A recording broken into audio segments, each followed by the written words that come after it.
This episode is presented by Yahoo Fantasy. What is up, everybody? Welcome to the Fantasy Flex podcast from the Action Network and Fantasy Labs, presented by Yahoo Fantasy. I'm your host, Chris Raybon, and I'm joined by my co-host, one of the top rankers in the game, Sean Koerner. It's tight ends week. Sean, how you feeling?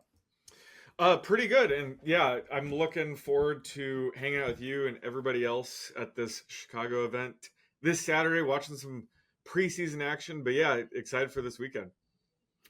Yeah, and it's tight ends week, as I mentioned. So today we're going to break down the top 12 tight ends, and then we'll do our rookie draft for tight ends as well. So be on the lookout for that episode. And yeah, we'll see you guys Saturday if you're in the Chicago area. Be sure to RSVP. Link is in the episode description. And before we jump in and discuss, some people were a little confused. We're going by the Yahoo ranks here in the order of which we discussed the players. So we're comparing that to our own ranks, to ADP. And that's what we're doing there. Plus, one more note, you can find the 2025 fantasy draft kit from Sean and I at fantasylabs.com. Sean and I have rankings, tiers, cheat sheets, and more to help you navigate your drafts for 2025. New subscribers to Fantasy Labs NFL. You can use code FLEX20, that's FLEX20 for $20 of shmoney off at fantasylabs.com/flex. That's 20 off with code FLEX20 at fantasylabs.com/flex. Tight end one is Brock Bowers. That's pretty much consensus. Yahoo rank, ADP, our rank, I think. I have heard some people concerned, Sean, that, and this is hilarious because, I mean, we were there last year and we kind of talked ourselves way off the ledge for this year, so I don't even know, but I do want to get your opinion on it. Brock Bowers in the preseason, not playing as much as I guess he did last season. Michael Mayer, more of the inline tight end, but I think that's just more of a function of preseason than anything. Mayer, I don't think they know or knew what they were going to do with him last year, new coaching staff and whatnot. But any thoughts on that before we talk about Bowers more generally? No, I wouldn't look into that too much. I think it's more in line with what you said. It's just preseason. The last thing they want to do in preseason is get Brock Bowers injured. So if they sit him a couple plays here or there, I wouldn't look into that too much. Having said that, yeah, I mean, we'll dive in, but there is a chance, he might not have as good of a situation just in terms of, playing time and targets as last year, but nobody can. So not much concern there with anything really, especially the preseason usage. Yeah, and 112 catches last year, just under 1,200 yards, 5 scores, and he was out there as much as any tight end in terms of the route rate. So this year you got Geno Smith in that quarterback for your guy, Aiden O'Connell, and some other guys that were there last year. You got Chip Kelly at offensive coordinator, which kind of an unknown at this point in his career, I would say. Very revolutionary, but that was over a decade ago in Philadelphia. Not very good with Kaepernick, I think, that one year in San Francisco. He's been in the college ranks for a minute. So my question is, you kind of said, hey, there could be some regression just naturally, but how early would you take Brock Bowers just in terms of where he stacks up against, the receivers, the running backs going early on in drafts? Yeah, so right now I have him ranked. So I have him number one tight end, no doubt about that. He should be the first tight end off the board. But I have him going, closer to like 26th through 29th overall, according to my overall ranks. And he tends to go inside the top 20. So I think what's going on here is just this tier with Bowers, Kittle, and Trey McBride is probably closer than people realize. So I kind of have them ranked a bit closer together. So we'll get to him later, but I think George Kittle is the best value out of the three. So I typically don't want to be the guy drafting the first tight end, which would be Brock Bowers. Just over the past few seasons, we've seen a lot of these late round tight ends become league winners. And, back to what I said, Brock Bowers just had everything go his way last year. I kind of hinted at that where, Devontae Adams could get traded in season. That happened. Jacoby Myers missed time right as Michael Mayer missed time as well. So just everything opened up for Brock Bowers last year. It was the perfect storm. I mean, we all knew that he had top 5 upside. We just didn't know it would happen his rookie season. So, heading into this year, I agree. I think the quarterback play will be better. The scheme should be better. But they also got a generational talent at running back in Ashton Genty. So this offense could be more effective running the ball. So that could lower, the overall pass volume. And they drafted a couple of talented rookies in Zach Besh and Dante Thornton. So, he could see some added, target competition. And Michael Mayer missed a handful of games last year due to personal reasons. He kind of fell out of favor. So, this year, if they use more 2 tight end sets, he could chip away at Bowers, target share as well. So, having said all that, at the end of the day, he's still my tight end 1, but his floor might be a little bit lower than people realize. So I'd be drafting him around the 26 overall range, which typically he's gone by then. So that's kind of how I'm treating him specifically in my overall ranks. I'm a little higher on him. I actually think that he is in a different tier almost because, and I'm good with. I have him 22nd overall, so I have him a little bit higher, right around where he's going. But I would take him as early as, probably 14th, like right in the early second round, because I think it's a risk taking him that early. But I think when you look at him and you look at the other tight ends, I don't think George Kittle is catching 100 balls. He's just never been that guy. And then McBride has this threat of Marvin Harrison really breaking out and being 100 catch type of receiver, which I think then makes McBride less likely to be a 100 catch tight end. I don't see that with Bowers and Myers. I think a lot of the target competition really isn't target competition because like Thornton is going to be running wind sprints. Like he's good and he's kind of rising up the ranks as a rookie. And then Besh, I think, has already been a disappointment in camp. I mean, we expected him to compete for the number 2 role. He's down there as a clear number 4. So I think Bowers still has this upside to be in a tier of his own. I don't view him as a tight end. I think that was a mistake I made last year. I think he's a slot receiver. So he's going to be on the field. I don't think the Mayer situation really matters in the sense that I think if they went, let's say, with 1 tight end on the field, quote unquote, like in a formation like that, Bowers would either be split out wide or at tight end because their number 2 receiver is for what? Trey Tucker, Deontay Thornton. Like, they don't have a great number 2 receiver. So I'm not concerned about him. I get the hype. I think he's a little bit different to me from Sam LaPorta in that I know LaPorta took a step back after a great rookie year. Number one, LaPorta didn't catch. He wasn't a 112 catch receiver. He wasn't a true like slot guy. He was a guy that they drafted early. He could play in line as well. But that's the thing. LaPorta got lost in the sauce with Amon-Ra and J-Mo and Gibbs and this being an inline tight end. Bowers, he's still the number 1 target, I think, far and away. Genty is not as much of a threat as like a Gibbs catching the ball, and Bowers ain't playing in line like that. So I just think I'm just treating him like a receiver that's playing tight end, and I think that actually makes him more valuable. So yeah, I'm good with Bowers. I feel like better with him of that top 3 tier. So let's talk about McBride. 111 catches, so 1 fewer than Bowers, 1,146 yards, so 48 fewer than Bowers there, but only 2 touchdowns. But that was like a normal touchdown season for McBride, and he's right there as well. So how are you kind of grading him, given that he was so close and you seem to be a couple spots down on Bowers? Yeah. So I think McBride's close to Bowers. I would say there's like a 55% chance Brock Bowers outscores Trey McBride. And like you said, if he sees, a normal touchdown season, let's say, 5 to 6 touchdowns, he certainly has number 1 overall upside just based on his volume. And his situation is more stable this year. So I think he might have a higher floor than Bowers. Bowers obviously has the higher ceiling, but same, quarterback, same situation, same receivers around him. So I think we know he's going to be Kyler's top target this year. He had 8 end zone targets last year, which is tied for 6th most. Only caught 1 of them. So the touchdown upside is there. We just haven't seen it through his career. He has 6 total touchdowns. So maybe it's a Kyler Murray problem. I haven't seen it. I see what you did there. Kyler's short ass can't see. I get it. Yeah. Well, Well, I'm just saying that, like, if he has a different quarterback, maybe we see some of that touchdown upside. We saw that with George Kittle with Brock Purdy. So, I'm projecting McBride closer to 5 touchdowns. And again, he's in a very steady situation. I think, he's going to be a top 5 tight end pretty much no matter what. And, can he get to that number one overall? That depends on, touchdown regression. So he's, my tight end too. I have him neck and neck with George Kittle. Can't wait to talk about him next. But I have McBride projected closer to 5 touchdowns this year.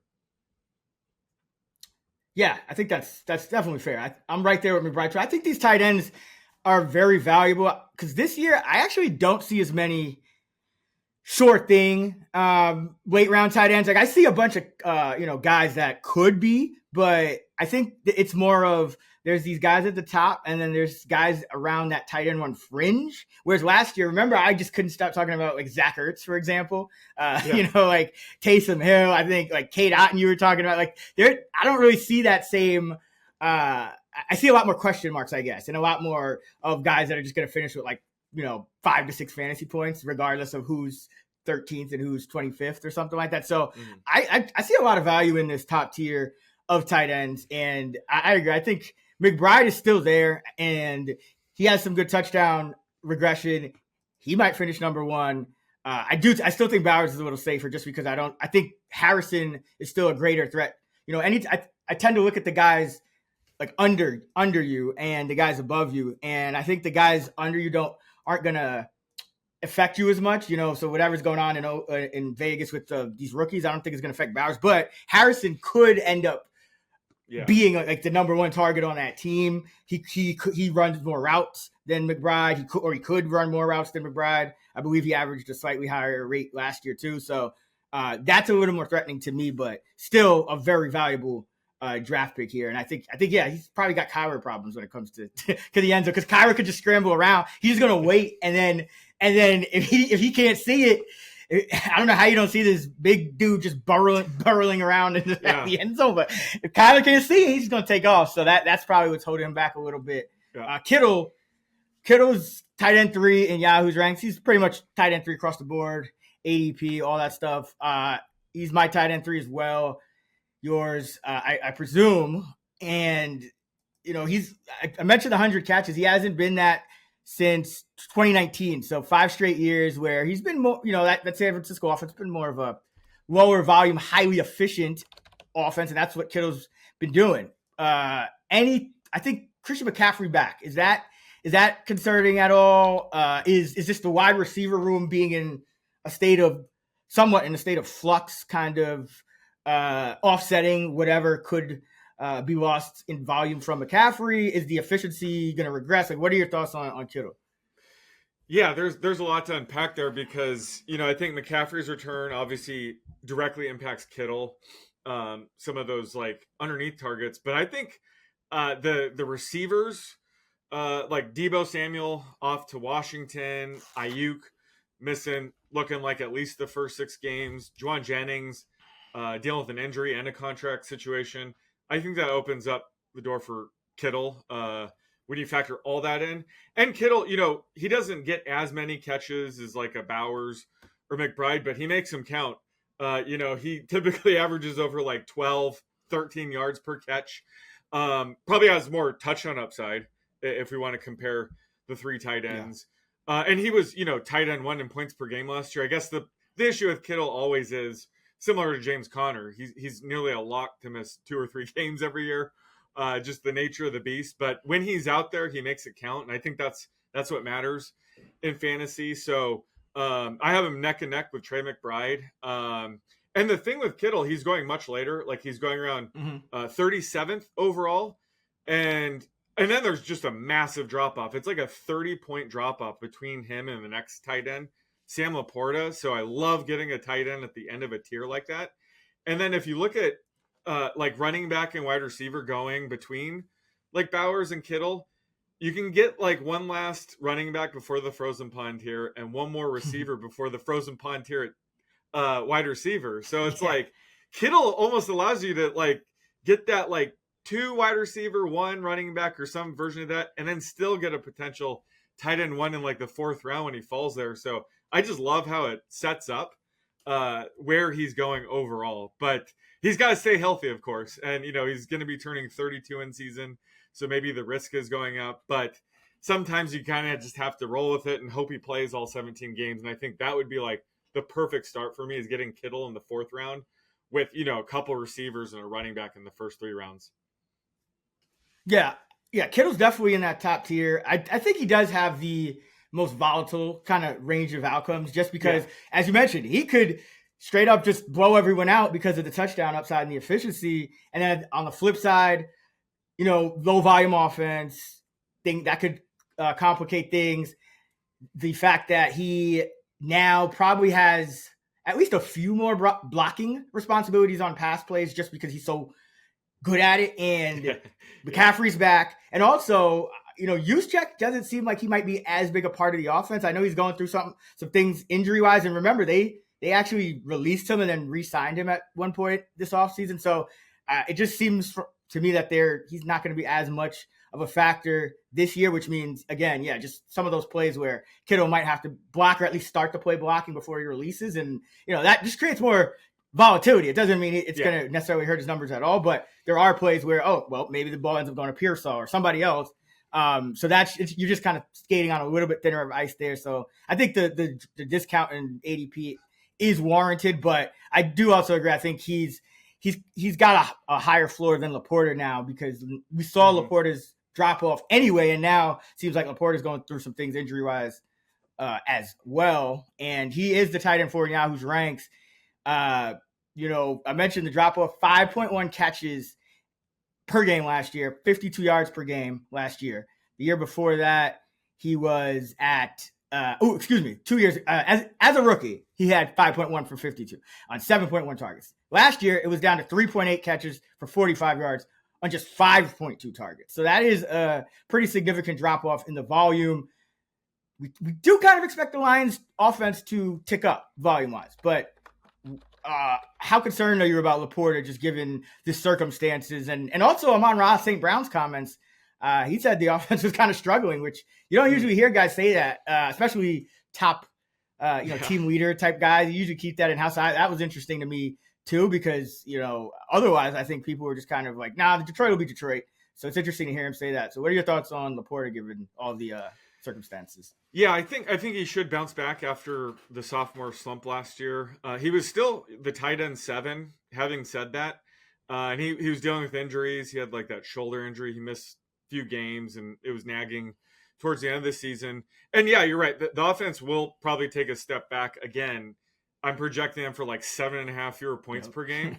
But that could lead to more passing volume. They're going to be in the games more. Ben Johnson did like to run it a ton, setting up play action, so we could just get more volume as a result, which would help LaPorta.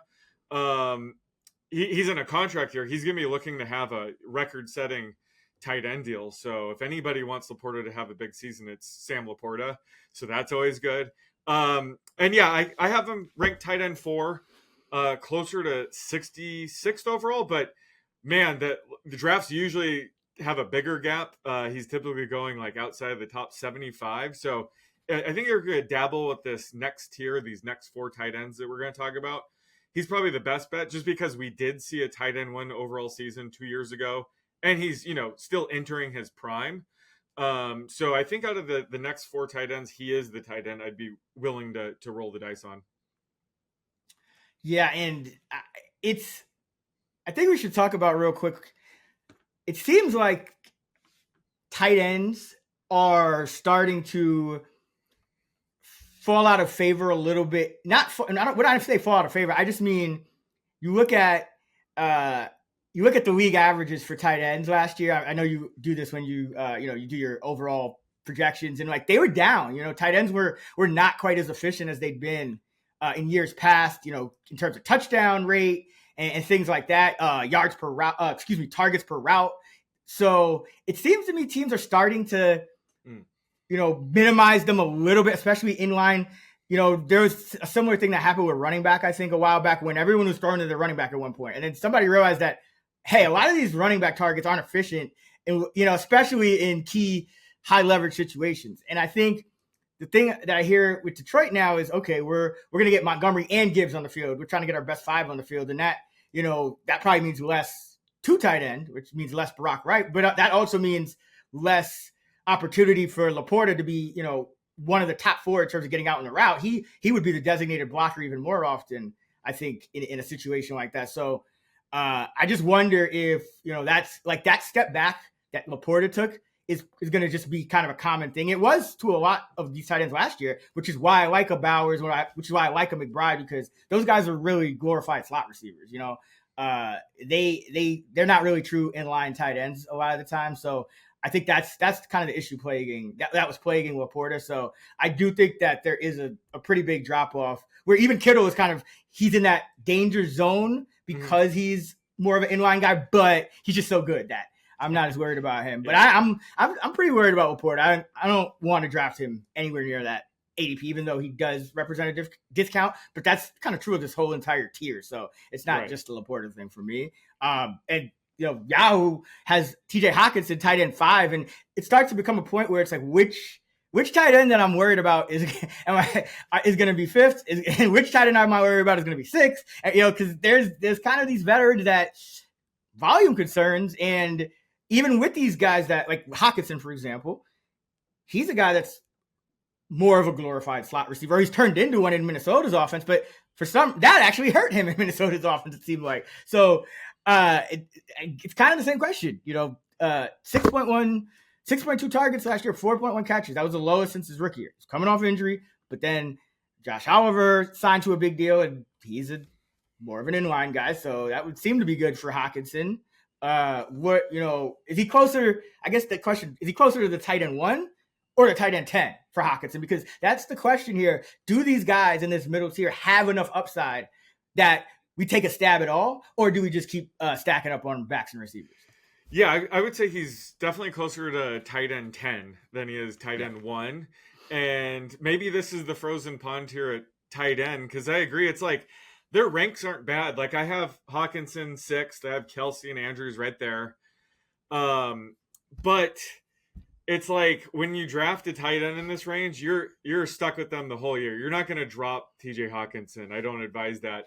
But you might miss out on this year's Jonnu Smith or Brock Bowers, where if you like punt tight end, you're the last player in your league to draft a tight end, you're going to be more willing to drop that guy and pick up the guy with the hot start and better chances of getting the league winner. So I think when you draft tight ends in this range, you just have to be careful because you're kind of locking yourself into this guy. And I think TJ's going to have like a high floor, but I don't know if he has tight end 1 overall upside in this offense as long as Justin Jefferson's healthy. Now, he should have a hot start with, Jordan Addison missing the first 3 games. So, I think he's going to start off good. But yeah, he's the kind of tight end where I think he just offers more of a high floor, which, you can argue is a plus when it comes to the tight end position. But I definitely think he's closer to tight end 10. This tier is all separated by like 2 points for me.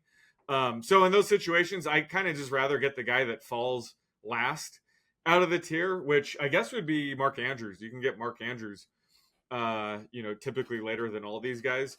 So I'm not usually spending up to get TJ Hockenson. And yeah, I have him as my tight end 6. I think there's a fair price for him. This is about where he goes. But he's not a guy I'm like planning my draft around. Yeah, I'm doing my final updates now that the important part of the preseason is basically done, and I'm scared because I might even have Hockenson as high as 4th, depending on what I see with LaPorta. Like I said, I'm a little worried about him too. But yeah, it's not pretty. There's nothing really great I could say about Hockenson except maybe the Addison absence in the nailer now. He's banged up as well. Maybe that just catapults him, but it almost seems like, I always get worried when a guy, he's had multiple injuries in his career, and then he's coming off a year where he was hurt, and it seems like, okay, we're re-signing Oliver.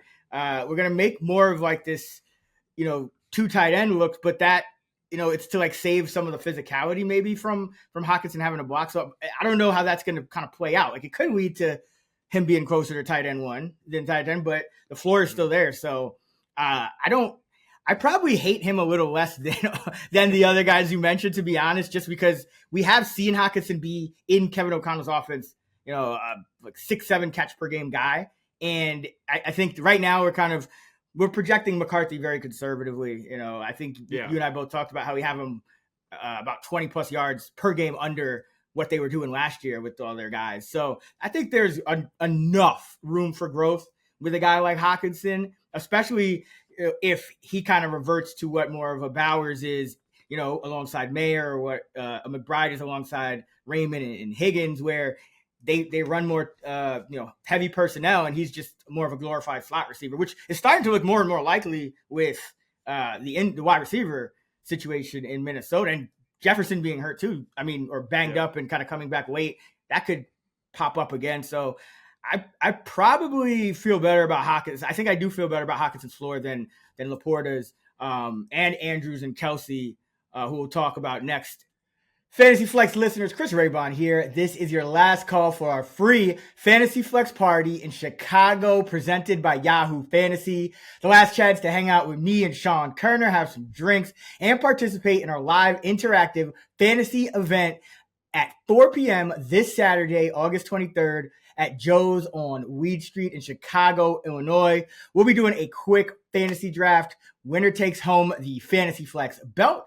And we'll also be betting some NFL preseason, watching some college football right there in the bar. So find the RSVP link in the episode description to save your spot. It's completely free, but you got to RSVP and see us at our live Fantasy Flex event in Chicago, Illinois, presented by Yahoo Fantasy.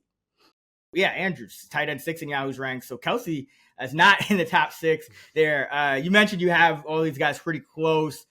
The issue with Andrews, because you talked about, okay, you could just kind of wait, but when people wait and then they pull up Andrews and they look at the stats, they're going to see 3.2 catches per game and under 40 yards per game, all of his lowest since his rookie year in 2018.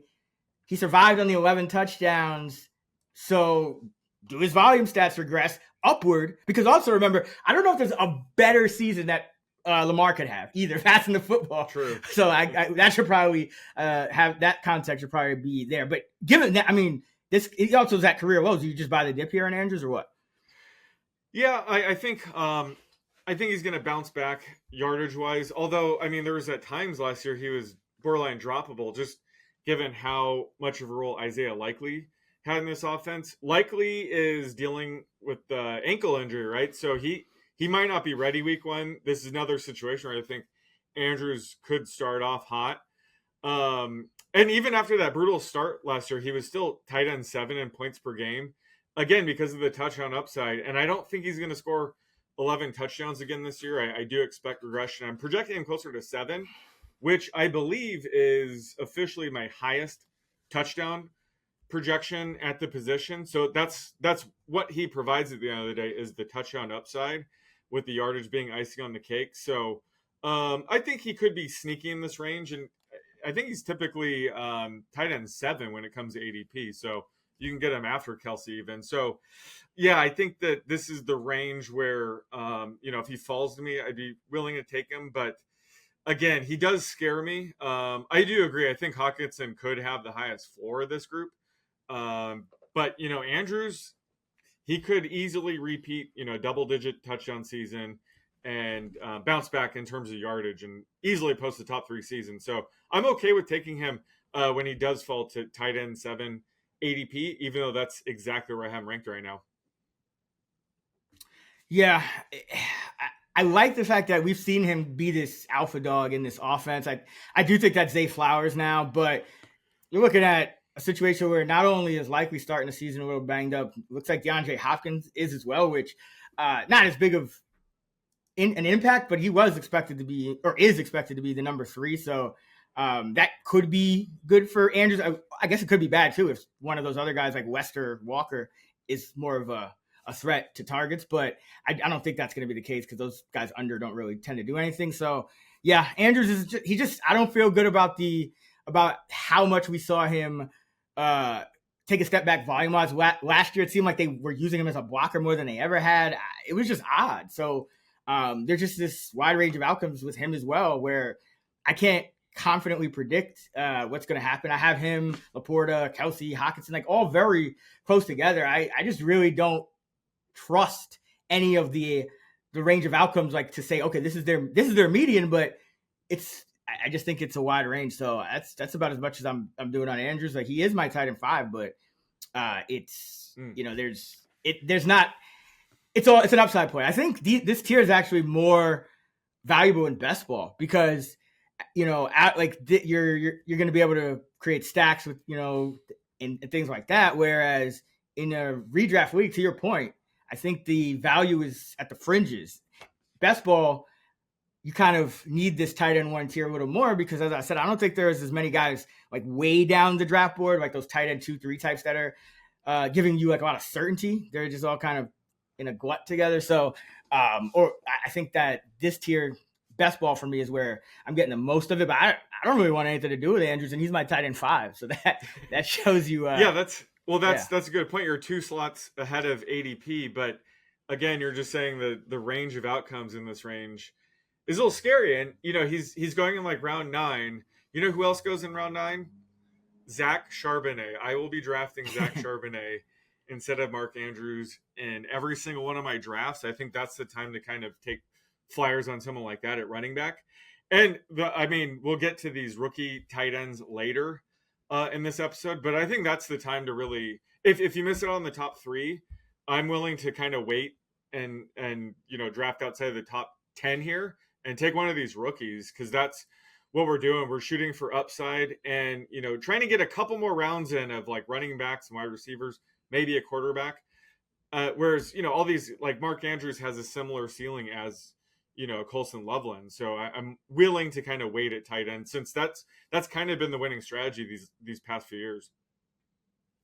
Yeah, exactly. Because even when you're drafting, stud tight end, like it works out here and there, but there's a tier of them, like you said, and you could make a case against each one of them in that tier, in the top tier. So two of three could bust. It might not just, and 1 of 3 is just at least statistically likely to. So yeah, it's tough because most leagues are still starting 1 tight end.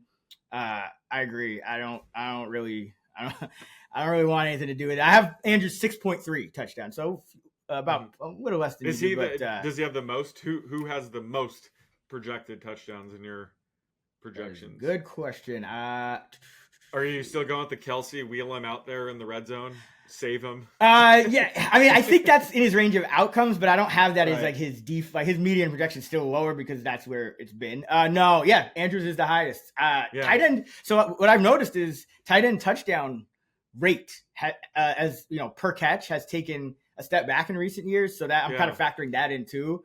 Again, it just seems like the position very subtly is getting a little bit more minimized in terms of teams are almost exclusively going like 3-4 receiver, usually 3 receiver in passing situations, and then the tight ends are in kind of the more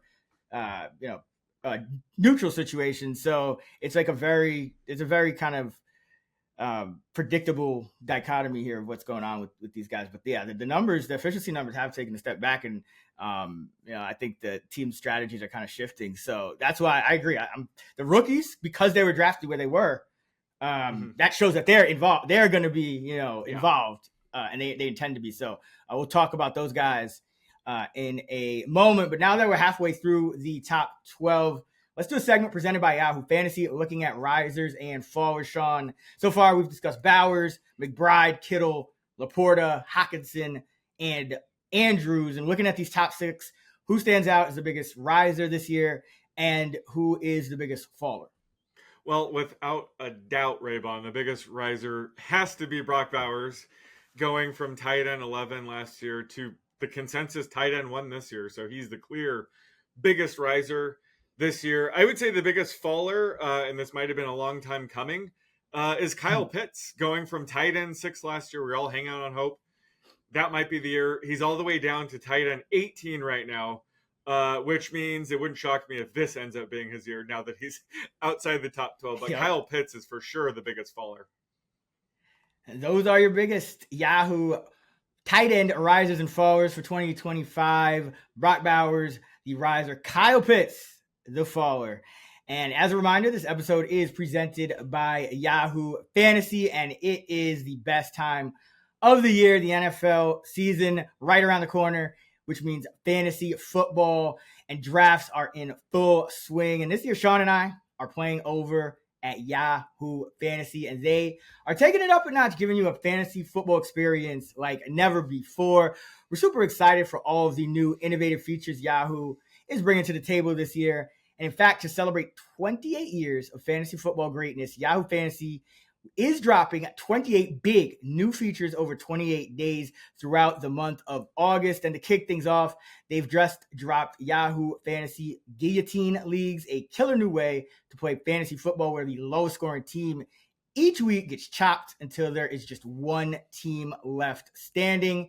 And with the NFL season almost here, now is the time to get your league mates together and give the new mode on Yahoo a try. Or if you're more into the classics, you can still play in a head-to-head private league or join a public league as well. So stay tuned for more killer announcements and start playing Yahoo Fantasy Football right now at yahoofantasy.com/flex. That's yahoofantasy.com/flex.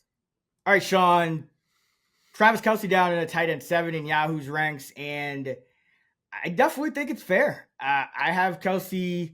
He's right there with Hockenson. About a tenth of a couple points ahead of Hockenson, so he is my tight end 6. But again, just don't feel great about it because he's old. He's old, and he's Taylor Swifted up. I mean, this guy is like he's just kind of turning into he's growing up before our eyes, but like that's not good in football. Like you don't want to you're already grown. You're a grown man when you come into the league. Now he's just I don't know. Yeah. I don't know if he's gonna have a beer belly at any point in the season. I don't know if he's extra motivated. I don't know if that's gonna matter. I don't know if that's gonna matter even if he does have like a chip on his shoulder. So we saw the numbers decline last year. Now you got, and when I say decline, I mean receiving yards from 66 per game to 51 per game. Yards per catch from 10.6 to 8.5. More receivers seem to be, available. I guess I'll put it in Kansas City this year. What are you doing with Kelce? Yeah, well, I mean, he is a professional podcaster now, so the beer belly is coming. Hate to break it to you, Kelce. Oh, it's been there. That's coming. Oh, yeah. We've seen it kind of come and go, I feel like. He looks better. He looks in better shape this year, though, I will say, like he leaned up a little bit. So yeah, it's gonna be his final season, right? So I think he's gonna try to ball out this year. But like you said, the decline is pretty stark. And when you were referencing all the tight end numbers overall kind of declining, that's kind of followed Travis Kelce because he's been the tight end one for like over a decade now. It feels like. So the fact that he's outside of the top 5. It's kind of no shock that the position has taken a hit. He's a guy where the Rashee Rice suspension potentially getting moved midseason probably helps him out because those are the weeks where there's heavy bye weeks, teams are hurt. So just having a spike in production at that point in the season is better than having it the first, 4 to 6 weeks. So I kind of bumped up his value a little bit there. But yeah, I agree. I have him tight end 5, but again, it's this whole tier is right next to each other. I do think you've kind of made this point. I do think he still has that red zone upside where when they get around the goal line, Mahomes is going to be looking for him. So I think his touchdown upside is still there at the expense of, the yards per catch and things like that, which at the end of the day, the most valuable thing really for tight end is catching touchdowns. So he could make up for it with that. But yeah, it's hate to say it, but I probably wouldn't even draft him here. Just the decline just gives me too much pause here. And again, if you draft Travis Kelce, you have to keep him all season. It'd be really hard to drop him, even if you struggle. So rather not spend high draft capital on any of these tight ends in this tier for that reason, and just kind of take my swings later on. Yeah, and I mean, even the things that we think could help Kelce, probably they could also hurt him. Like, for example, I do think he has that touchdown upside where when they get in the red zone, Andy Reid could just be trying to get him as many touchdowns as possible. But on the flip side, with his decline has come a precipitous decline in touchdowns the last 2 years, just 5 in 15 games in 2023 and 3 in 16 games last season. And then you look at the Rashee Rice suspension getting moved, and yeah, in theory, having a spike during bye weeks for Kelce would be good, but in practice, people who draft Kelce, if he gives you 4 shaky ass weeks to start the season, how much confidence are you going to have to stick with him throughout the bye week? Because we can say you're not going to drop Kelce, but I mean, if he puts up 1-2 catches a game for a month straight, that could change very quickly, and at least in people's minds it could. So there's no guarantees there either. So it's just a really messy situation where I think he's purely an upside play, which means he's probably more valuable in best ball at this point, because you don't know when those spots are going to come, or if somebody gets injured at receiver for Kansas City and then he spikes during those times, or the suspensions, similar situations. So yeah, it's another one of these range of outcomes. I just don't think you can predict with any type of confidence where he's actually going to land, even though we have a median and he's still a top 6-7 guy. All right, who is up next in Yahoo's ranks? Let's see. Oh, Evan Engram. I mean, another guy people are really excited about, but is that a struggle? Is that because he's a tight end, or is it because I know he got the 58 yarder, which might inflate his value a little more, but he's always struggled in the red zone. 4 or fewer touchdowns each of the last 7 seasons. You just mentioned touchdowns, very important at this position, and he's also. I mean, prior to the 58-yard preseason, I repeat, preseason catch, he has lacked, to me, it looks like he's been lacking some explosiveness. I don't know if it's the injuries, I don't know if it's the age, but 8.2 yards per catch combined over the last 2 seasons. So he doesn't catch touchdowns.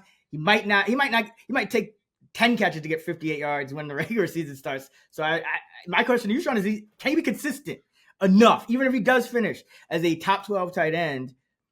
Can he be consistent enough for redraft owners to rely on as a tight end to start the year? Yeah, well, that's the thing with him is I think consistency is his asset. Like he finished inside the top 24 last year 90% of the time, which is one of the highest rates. But he only finished in the top 5 11% of the time, which is outside the top 15. So you have to think about it. At the end of the year, if he finishes exactly tight end 12, which is where I have him projected, he's probably not going to help you win your league. The rest of your team's going to have to do that. So I just think that he's replaceable. I think you could just stream the position. You can get by with some sort of Frankenstein monster to finish tight end 12. I'd rather just have more upside. So I think drafting him, especially here at tight end 8, this is where he's going in ADP, and I have him 4 slots lower. I think this is a reach. And I think people love the landing spot. I do too, because this Broncos team was a nightmare to project last year. So he's the clear lead tight end, but Sean Payton's known for making rotations out of things you least expect. So there's a chance, Engram could be in certain packages and have a routes run rate of like 60%, and his floor's lower than we even think. So I think this is kind of dangerous drafting a tight end like him, that he's really a high floor guy. At tight end 8 is just the wrong part of the draft to do that. I can't wait to talk about these rookie tight ends at the end, but I think I'm still waiting to take a flyer on one of the rookie tight ends or somebody with more, top 5 upside a little bit later on. Yeah, that's my concern with Engram. I mean, he's older, he's lacked explosion, he has he's never been a touchdown guy. He's probably in for some kind of situational role in this offense, because it's not when it was exciting when they were like, Peyton was like, yeah, I'm looking for my Joker. But then he got like 5 other Joker possibilities. And there's all these other receiving possibilities too, because they have all these big slot type of guys, or guys that could play that role. So it's just really tough to project Engram, I think, week to week. Again, another guy just better in best ball. But we saw, like, for example, a guy like Vele, who, started last year inactive. Then they released Reynolds, and Vele became like their starting slot. And then this year, it's like, okay, they got Bryant, Franklin's having a great camp. Mims broke out last year. So Vele probably is on the fringes of, the roster. But no, he gets rested with the starters. So he's going to be the number 3, which means, if they want to get those other guys that are having good camps or that they like at receiver in, that could mean less snaps for Engram in certain situations.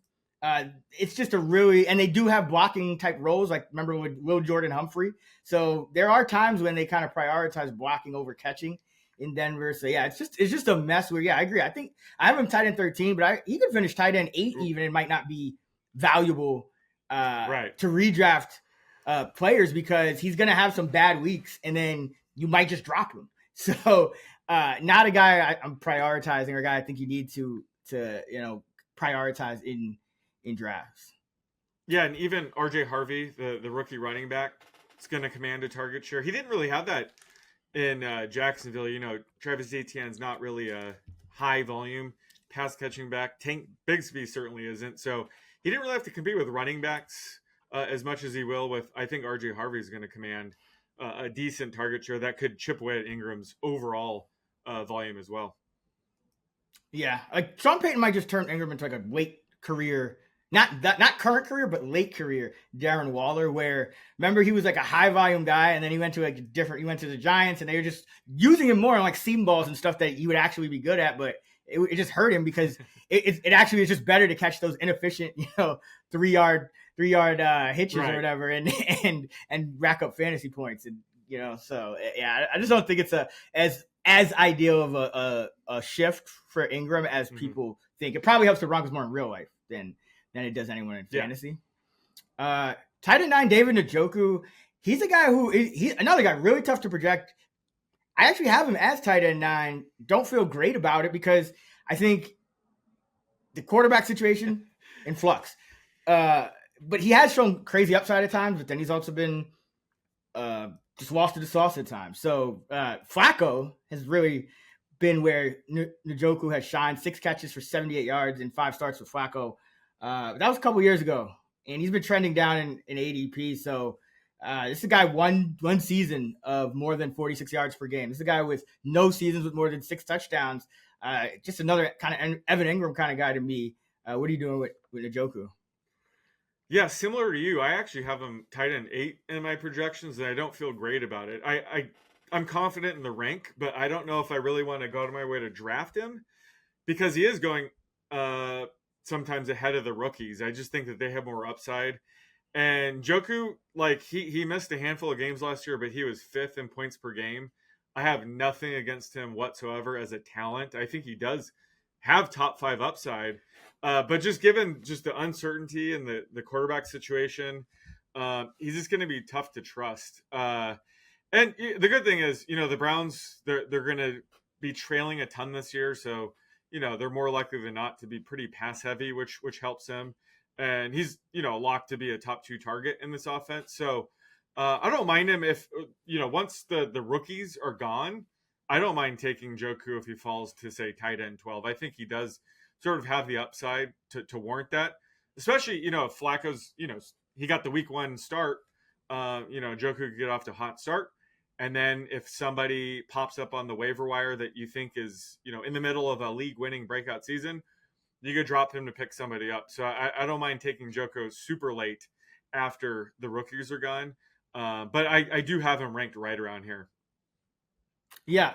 The way I'm looking at it, after that top 3, I'm waiting, and whoever falls, I think you get, with the exception of, I think, the rookies, who sometimes, I think more weeks than not, they are going to go inside the top 10 because we know drafters love the shiny new toy, and we have seen them trend up.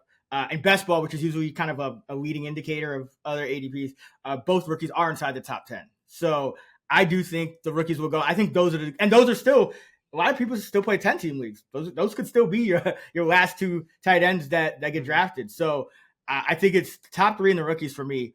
All these guys we talk about, regardless of where we have them ranked, I just think unless you're the last person to draft a tight end, one, that you really want nothing to do with these guys. So, and I think it's kind of couldn't it be like a major fallacy that if Flacco starts, it's going to be good news for anyone?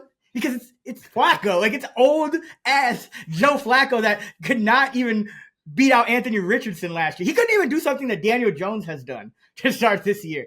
That was Joe Flacco. That was Joe Flacco last year. Now he's even a year older. Yeah, I think, Flacco, it's just a mixture of good and bad is really good for fantasy players because, he'll look great on a drive and then throw a pick 6.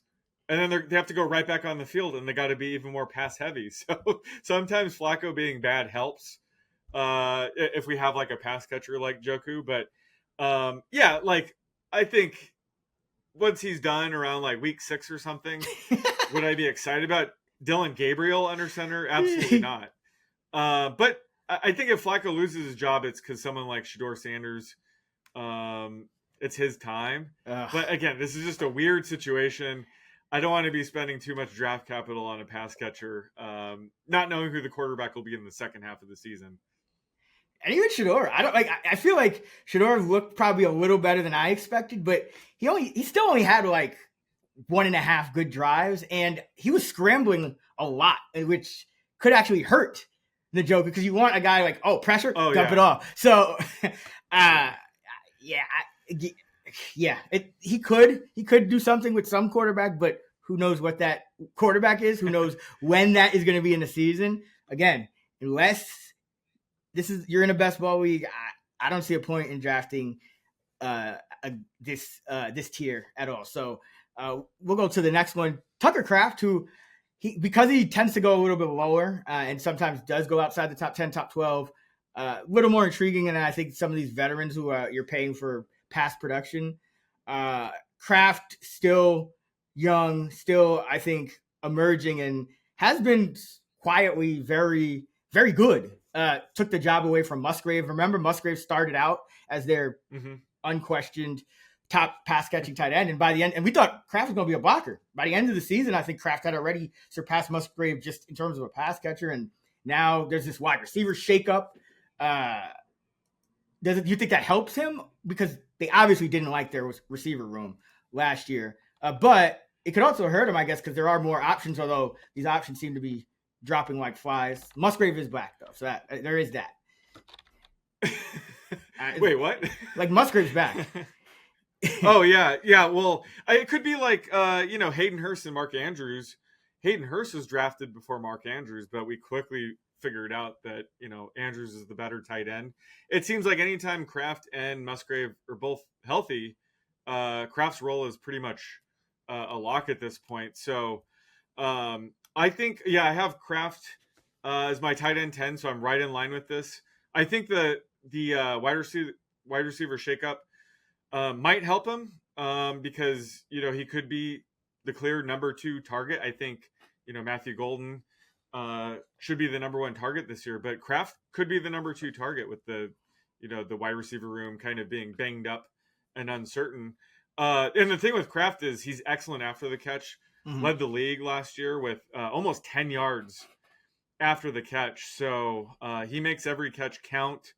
I think he has sneaky touchdown upside as well. Because I think Golden's going to be the number 1 target, like I said. But I think when they get in the red zone, I think Kraft is still the guy that Level probably looking to the most.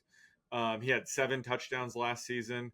Again, we're projecting all these tight ends for like 6 or less touchdowns. So anytime you can get close to double-digit touchdowns, that's huge. So, yeah, I mean, I would draft him here, again, after the rookies are gone. But I think Kraft, he does provide sort of a solid floor-ceiling combo where, the Packers, we've talked about it quite a bit. The Packers were extreme run-heavy last year. I do expect them to throw a bit more, and all that just kind of helps Kraft out in the end.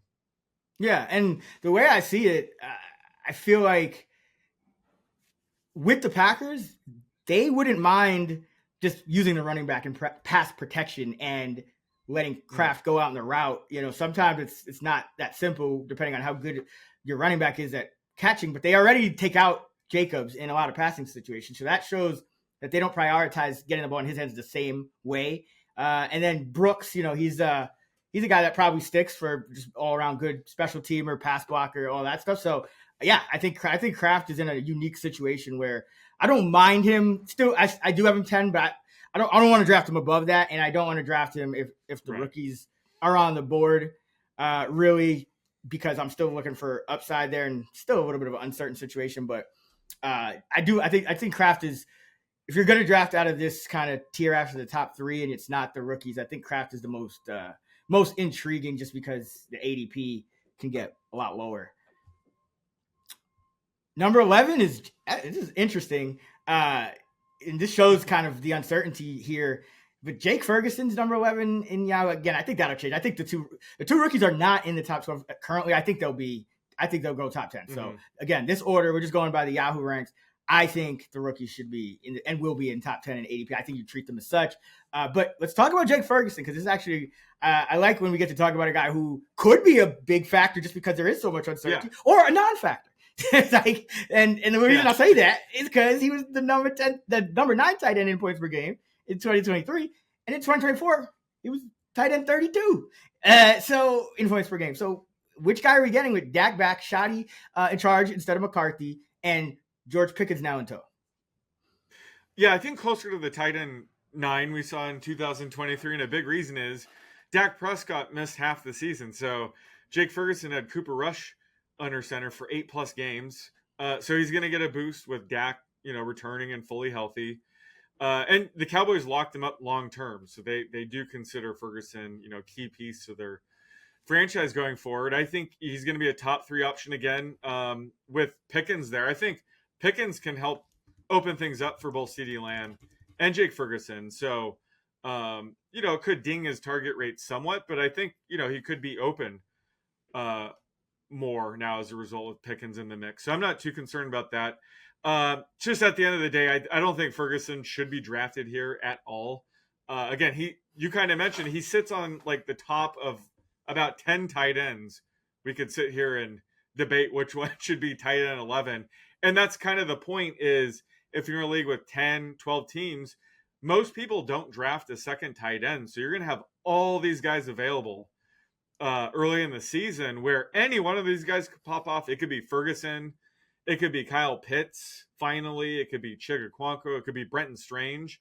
But just if you punt on tight end, you kind of have access to all these guys. So I don't think I would draft Ferguson here at tight end 11, especially with the rookies on the board. I have him ranked closer to tight end 14.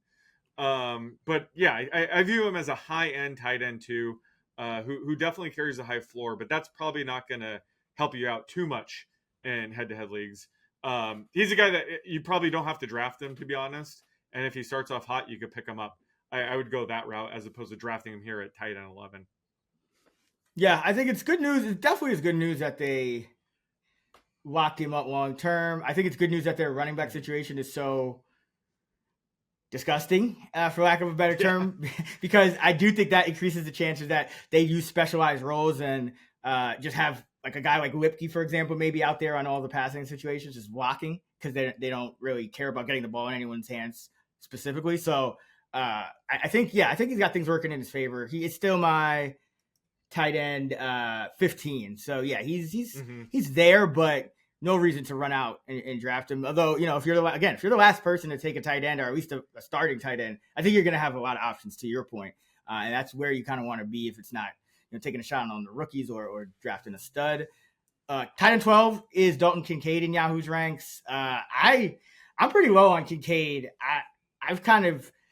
This is shaping up a little bit like a Kyle Pitts situation to me, where every year they're going to kind of pull us in. And every year I feel like it's going to be a little bit of a disappointment because we see how we know Buffalo wants to spread it around. They've made that perfectly clear. And some of the things with Kincaid are like, he's been off the field in key situations. He's been criticized by his own coaching staff for things like that we can't necessarily see day to day, but like his weight for, to be able to be a good blocker and things like that.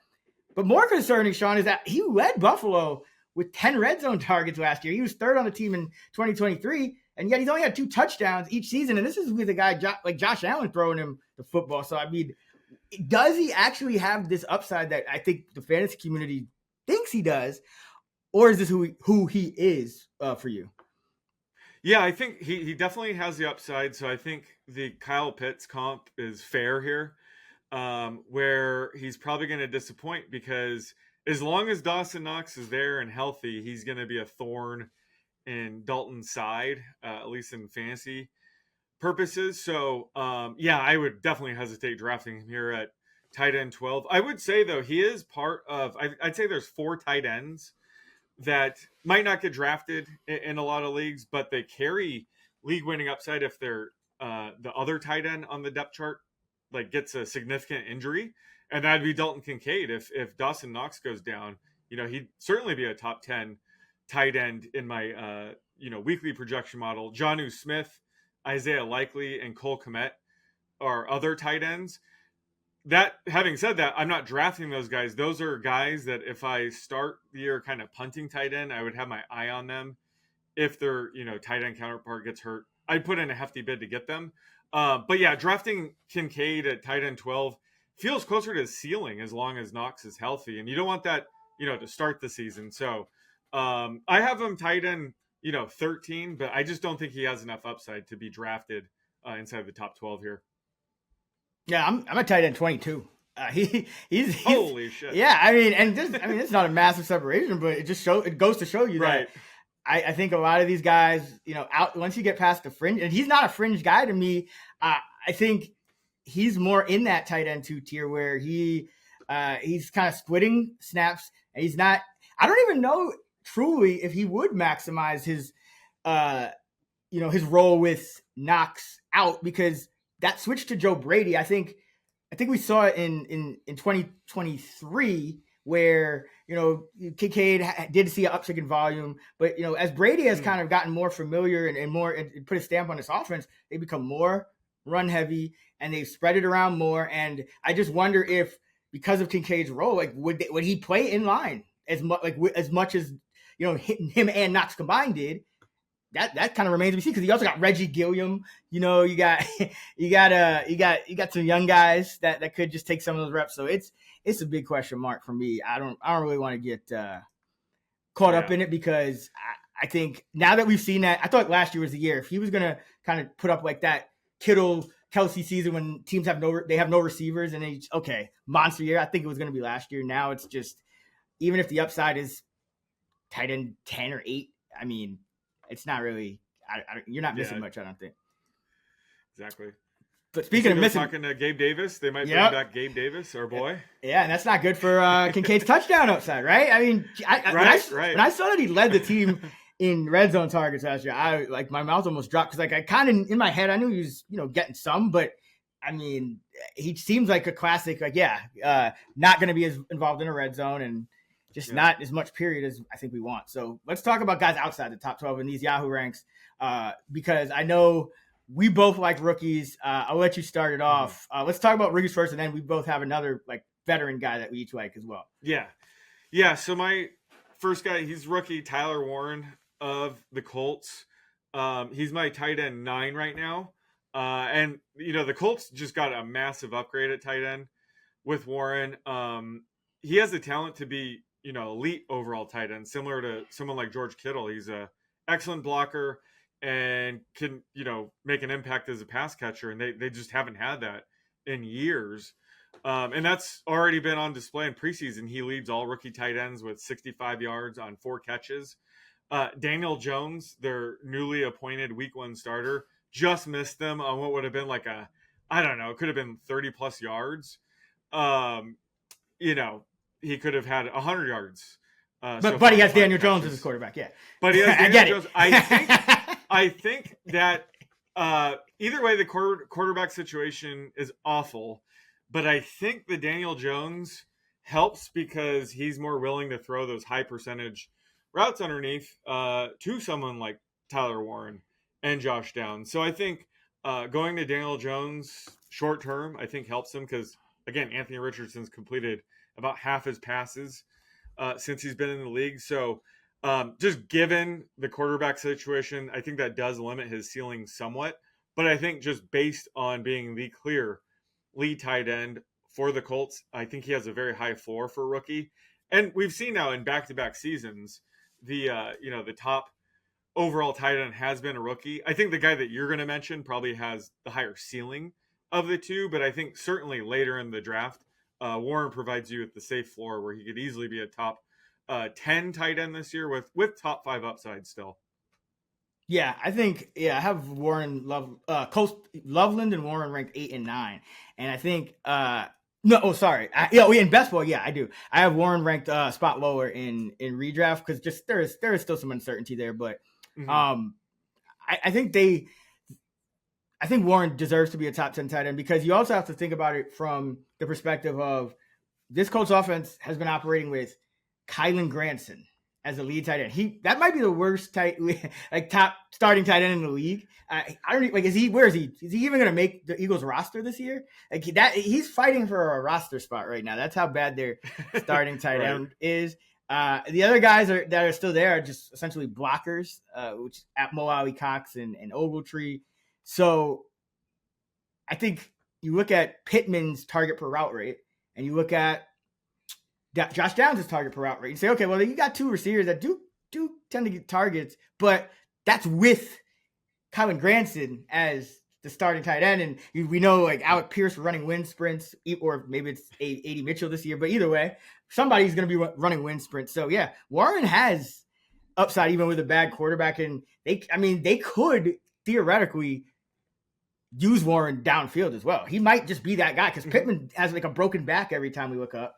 And Josh Downs is an underneath guy as well. Like he can be an underneath guy as well. And we've seen him do that. So I actually like the ceiling floor combination for Warren, which I don't think it's probably as bad as his quarterbacks are. Like I think even with the quarterbacks, I think because given where they drafted him, given what they could do with him, they could give him handoffs. They can line him up in the backfield, which maybe the chances of that are increasing as the backups go down around Taylor. So yeah, I think Warren. I feel pretty good about Warren, and I feel pretty good about Loveland as well. And that's the guy I wanted to talk about.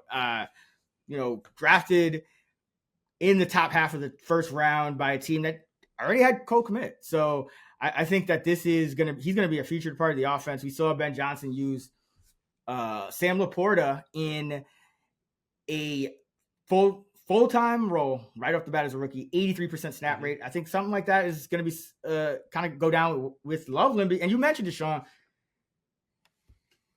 Loveland, like the ceiling, because he's probably going to be they drafted him over Warren, which tells me that they were looking for a guy that's every down. Like we could just leave him out there. We don't have to worry about anything. We don't have to worry about blocking. He's just good to go. So that kind of tells you what they think of him. When I look at that Bears offense, a lot of people see it's crowded, but I think it's kind of like a Packers situation with Golden, where it's probably not as crowded as we think. Because Caleb Williams already told, without telling us, he told us he hated throwing to Cole Kmet. I mean, he didn't look at the guy for half the year. DJ Moore, him and DJ, DJ Moore would be running a route to the left, and Caleb Williams would be targeting him, and the ball would be like 5 feet the other direction. Same thing with Rome Odunze, for that matter. So I think there's a chance Loveland is the top target on the offense. Even I think that's his ceiling, but I think he's still going to be a top 3 guy either way. And Burden seems to be a little further down the depth chart. So that's another guy who, okay, well, he's a potential slot. He could impact Loveland. He was drafted only a round later, but it seems like Olamide Zaccheaus is at least, starting out ahead of Burden, whereas Loveland is the top tight end. So I feel really good about him, and he's my tight end 8. I think he's the guy. Him and Warren are the guys you want to take the shots at. Old wash guys. Exactly. Yeah. If you're gonna wait a tight end, you gotta take a flyer on potentially the next Brock Bowers. I think Loveland is that guy this year, where just amazing talent. My comp for him was early career Jimmy Graham, not Bears Jimmy Graham, that Stuckey and I loathe, but Saints Jimmy Graham. And it's kind of like Bowers last year, where people are kind of worried about Michael Mayer being there. I think people are kind of thinking that with Cole Kmet. That might not be an issue. So, Loveland could easily be the top target, like you said. And Luther Burden, it looks like Zaccheaus could be ahead of him in the pecking order. I think that would help Loveland out. But yeah, everything could line up for Loveland this year, and he could provide a top 5 season easily. So I love getting him. He's typically going outside of the top 10 in home leagues, things like that. And I think that's a cheat code to get one of these rookie tight ends outside of the top 10. I feel like every year I have a bunch of ranks that are just way out of left field from consensus. At least people always tell me that. I think this year I might end up just ranking Warren and Loveland 4 and 5. I'm just looking at the board right now, and I feel better. Well. I feel better about those 2 guys than any of these other guys we talked about after the top 3. Right. And I'm just I don't like imagine like imagine drafting like watching Evan Engram like check out every first down or like Travis Kelce will limp around or David Njoku have like a brace on his knee and like you just see Warren and Loveland with all these like nasty highlight dunking the ball over the goalpost like come on and as always it doesn't mean draft them tight end 4 or 5. The beauty is you don't have to. You can get them tight end 10, 11. But I agree 100%. I don't even know when they play, but I could see the Broncos, their kickoff being 1 o'clock Sunday our time. Twitter's freaking out because Adam Troutman has played every snap. Yep. On the opening drive, that's gonna happen. But Loveland's gonna score a touchdown, and it's gonna seem very easy in hindsight that we should have just been drafting these rookies, especially after the last couple seasons when they've been balling out. Yeah. I see. Like, I'm starting to see it already. Like just as I look at at my rankings, I'm like, no. Yeah, like these are the guys we want. But we each do have a veteran that we want to mention. I'll let you start it off. Well, assuming everybody's drafted, the rookies are drafted. One guy I'll be kind of keeping an eye on early in the season to potentially be, breakout tight end would be Okonkwo, who over the past, few seasons, he's flashed tight end 1 upside at times, just rarely can put it together for a full season. Last year, it's usually towards the end of the season, right? Because last year, once again, if you look at the last 5 games of the season, he was tight end 12 in points per game. And all season his playing time was sort of capped by Josh Wiley, but in the 65% range. But it looks like Wiley is now the tight end 4 on the depth chart. Not a lock to make the team. It's actually rookie Gunnar Helm is the current number 2. So I don't know. We could see Okonkwo, run a 70 to 80% routes run rate in what should be a better offense, I think, with Cam Ward and with the wide receiver 2 situation kind of wide open. I think it's not crazy to consider Chig as like the number 2 target in this offense. So he's just one of many tight ends in the tight end 2 range. I could see popping off and posting a top 10 type season. So maybe, in best ball as your second or third tight end, or just someone to kind of keep tabs on to start this season. But again, there's a handful of guys kind of in that range that I think could, offer a top 10 season this year.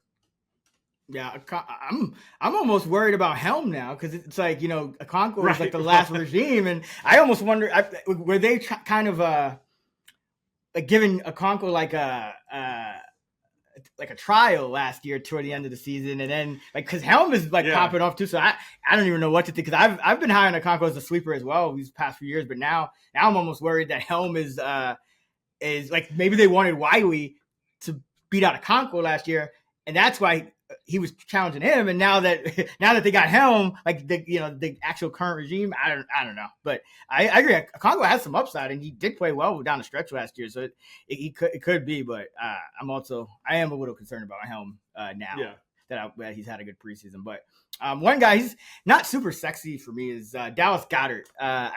He's every time I look up, he's a top 12 tight end in points per game, and I do think the Eagles could throw a little bit more this year, so.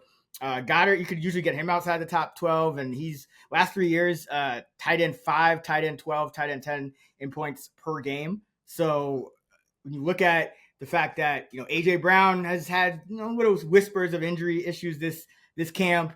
You look at, Devontae Smith, same thing, has missed some time.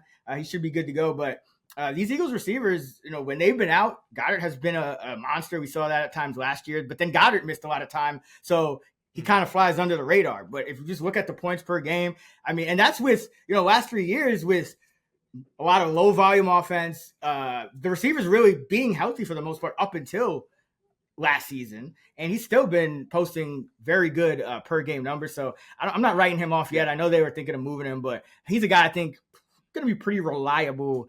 And I think a lot of people might just end up shooting themselves in the foot by drafting a bunch of those other tight ends in the frozen pond tier we mentioned. So Goddard, I think, does actually have some value as, maybe you start him off as a streamer and see what happens. Or, in best ball, you can wait a little bit and still grab him and get his cheapest stack for Jalen Hurts as well. So, yeah, I think there's a lot to like about Dallas Goedert.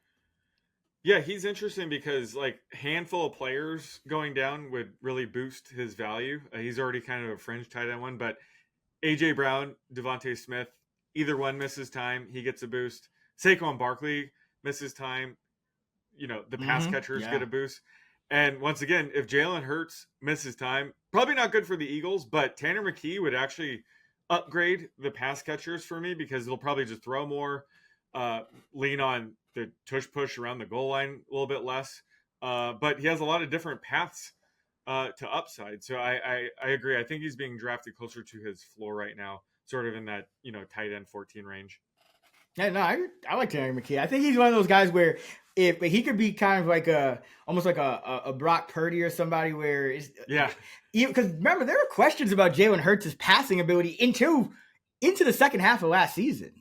It wasn't until they made the run and then he got vindicated. But I could see whispers start popping up if McKee has a bunch of good games and if Hurts is hurt or something like that. Not saying it's warranted, but I think pretty good backup there in Philly. But that's going to wrap it for our top fantasy tight ends episode here on the Fantasy Flex presented by Yahoo Fantasy. If you missed our episodes on quarterbacks, running backs, and wide receivers, those are already live now in the podcast feed. Be sure to subscribe to the channel.